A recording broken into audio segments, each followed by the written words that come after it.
Rock 108, Iowa's Pure Rock. Hey, it's Ned hanging out here, of course, in the studio once again. And I'm here to tell you about Skillet rocking the USL Center in Cedar Rapids with For King and Country, April 29th for the Joy Unleashed Tour. Tickets on sale on now, of course. And today, I have the man, the myth, the legend, singer John Cooper of Skillet on the phone. How's it going, man? I'm doing great. It's great to chat with you guys. Yeah, for sure. I've seen you guys like a handful of times, either be it at Rock on the Range or shows itself, and you guys just, I don't know how to describe it. Like, it's just a gut punch of awesome. Oh, that's the best thing I've heard all day, man. Thank you. Yeah, for sure. Now, Skillet obviously hitting the road with For King and Country, and from the sounds of it, you know, kind of looking at some of the videos you guys were posting and seeing some of the social media you were doing, this is something you've wanted to kind of do again for a while. What got the wheels turning to do the tour again? Yeah, you know, I mean, we've been friends with the band for quite a long time. You know, Right. we've done two runs together that were more like event tours. You know, where it's not really a headlining tour, but you go on. You know, I think you each played. They played 30 minutes. We played 45. You know, and there's a lot of other acts, and we even want to do like a proper, what I call proper co-bills, when, you know, you both get to play long shows, and there's not like 10 other acts playing, you know? Right. Yeah.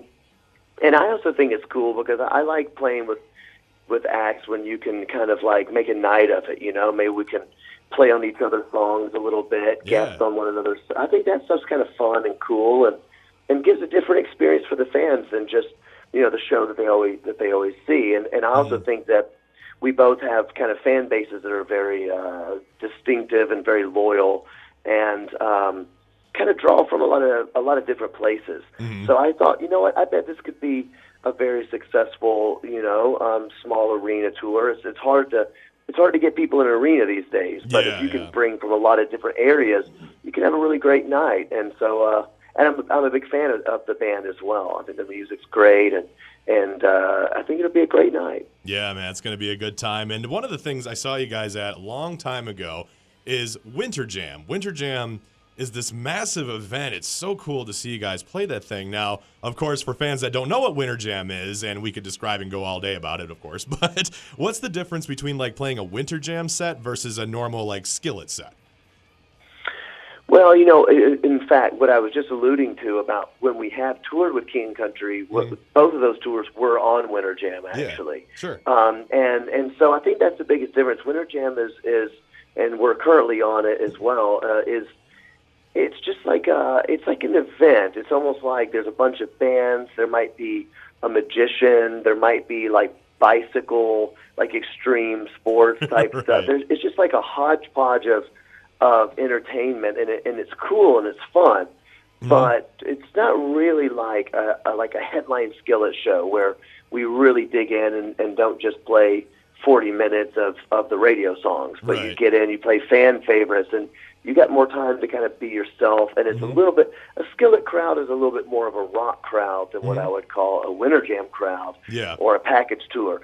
So, you know, I mean, I like all the tours we do because I just want to, you know, you want to get as many new fans as you can, but there's nothing like doing your own headline run because it's your fans, it's rock fans, and people come, they sing the songs, and you're kind of all in this moment together, you know, that is, I think, very different, you know, than when you're making new fans. Yep. As you say, you got to have a gut punch to the stomach every now and again. Yeah, right, man. Now, one of the things that fascinates me about you, and I'm right with you on this, is that I hear you're also a fellow video gamer and comic nerd, right? Yeah, yes, I'm a pretty big comic nerd, yes, for sure. So, of course, I got to ask this question. Justice League or Avengers? Oh, Avengers all day. Are you excited for the movie? Yeah. I'm very excited about Black Panther. I'm a big Black Panther fan, and I'm really glad that they included him in it. You know, he wasn't one of the more popular characters, so I was really excited when I found out they were kind of adding him to the, you know, as they call it, the MCU, the Marvel Cinema Universe, or whatever. I think that's pretty cool. And yeah, the new Avengers is going to be epic. Yeah, I love comic books when it was not cool. So you know. I managed to get made fun of in high school about it, so now everybody likes comic books, so it's pretty easy to admit. Yeah, exactly. I know, and it's crazy how popular it gets because Comic Cons back in the day, there's like a good handful of people there, but now it's like this huge media blitz, and everyone. It's cool to go to Comic Cons. Who would have thought? Oh, yeah. If you went to Comic-Con the early 2000s, you'd never get a date for the rest of your life. Yeah, it was tough. Yeah. But now it's like, oh, it's cool. And it's funny, but I always felt about comic books like people hate on it because they don't know what it is. Exactly. Because comics are, and they're so eclectic. You go all the way from, it's just like movies, like G-rated movies to rated R movies. There's some comics that are pretty violent and crazy out there, but there's something for everybody. And I always liked comics because a lot of times it was about underdogs. That's why I always liked Spider-Man. He was such an underdog. Yeah. He was a dork. He never had any money. Yep. He couldn't pay for school, and he got made fun of. But he had all this great power, and he couldn't tell anybody about it. He couldn't use it, so he took the punishment from all of his friends for being a nerd. Yep. And I just always thought that was cool for some reason. Yeah, comic books and that kind of, I guess you could say, nerd media, if you want to call it that. There's just this great amount of acceptance in it, which is what I always love in reading about kind of fantasy stuff in a way.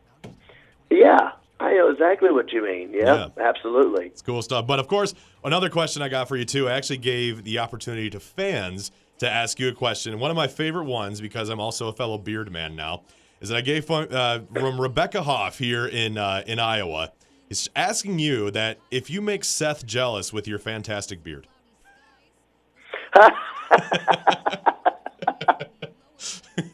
Oh, it's so funny. I've never been asked that before. I knew the beard question was coming. I didn't do it because people get really opinionated about beards. It's kind of like a love it, hate it thing, I think. Yeah. But some of my fans get so mad, and then other people are like, "No, you got to keep the beard." It's like a running.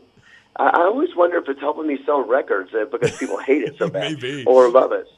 So anyway, no, I do not think I make Seth jealous with it, but thanks, Rebecca. I appreciate it. So, of course, beard. What's interesting is that one time beards were kind of like, it's okay, but they're so popular now. Like, when did beards become a style?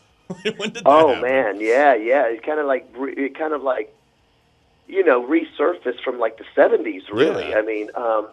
I remember I first grew a beard. We were going on tour of Stone Sour. This was about 2000, let's say 11. Mm-hmm. And it was kind of before, the whole beard, like the hipster thing had really happened. I'm not saying nobody did it, but it wasn't a thing back then, really. Right. And here's the truth. I had never met Stone Sour. All that I knew was that Corey Taylor, the singer for Stone Sour, was also the singer for Slipknot. Right. And I knew that Slipknot fans typically a lot of times don't love the openers because they're so dedicated to Slipknot that you'll never live up. And I thought Skillet's not really heavy enough to tour with a band like Slipknot. Mm-hmm. Plus, I'd always been labeled a pretty boy, my face, pretty boy face. You're beautiful, John. That's how we roll. I'm beautiful. No, I thought these people are going to hate me. And I was doing a P90X at the time, and I was starting to get some results. Mm-hmm. And I was like, you know what? I'm going to get huge, and I'm going to grow a beard, and none of the fans are going to make fun of me on this tour. And so I grew a beard, and at first my wife was like, "Oh, I hate beards. Why are you growing a beard?" And I'm like, "Because I want to look mean." So I came out on this tour, and it was this is a true story. About 2 weeks into the tour, I was talking to someone who I had found out later was married to one of the band members. I didn't even know it. Okay. And I said, she was on the tour, and I said, "Oh, I had no idea that you were married." And she's like, "Yeah, I think that's, probably because everybody's scared to talk to you." Oh, no. And I was like, scared to talk? What do you mean? Why are they scared to talk to me? She's like, "You just look really scary." The beard and P90X makes you look scary. Oh my gosh, I've never been called scary my whole life. Oh man! So it became kind of a thing, and then I was like, well, crap, I kind of like this beard now. I like it. So anyway, but fans were really mad, and I shaved it. And then beards kind of came in style a few years later, and I thought, you know what? I think it's time for me to get scary again. Time for the scary skillet. Cool, John. Well, obviously we're closing in here pretty quick, man. Is there anything you want the fans to know about the upcoming tour? And, of course, your hit single right now, The Resistance, as well. Oh, well, thank you. No, I'm just thrilled that we have any fans at all out there still listening. Thank you so much. And thanks for listening to the tunes. Thank you guys for playing it. Oh, of course. Honestly, that's what it's all about for us, is getting love at radio. Just changed the game for Skillet and kept me in business. So I'm appreciative of that. And I hope the fans come out and have a great time, sing the songs. We'll have a lot of fun together. And thanks for listening. Hell yeah, man. Thank you so much, John. I appreciate it, man. Of course, Skillet, USL Center, April 29th with For King and Country. Tickets on sale right now. Find them online. Find them right here. And, of course, we gave away a ton of them, and we hope to give away some more, too. So, John, man, we'll be probably seeing you at the show in April. Absolutely. Thank you. I'll see all you guys very soon. All right. See you later, my fellow beard buddy. Got it. All right. Have a good one, man. See you later. See ya.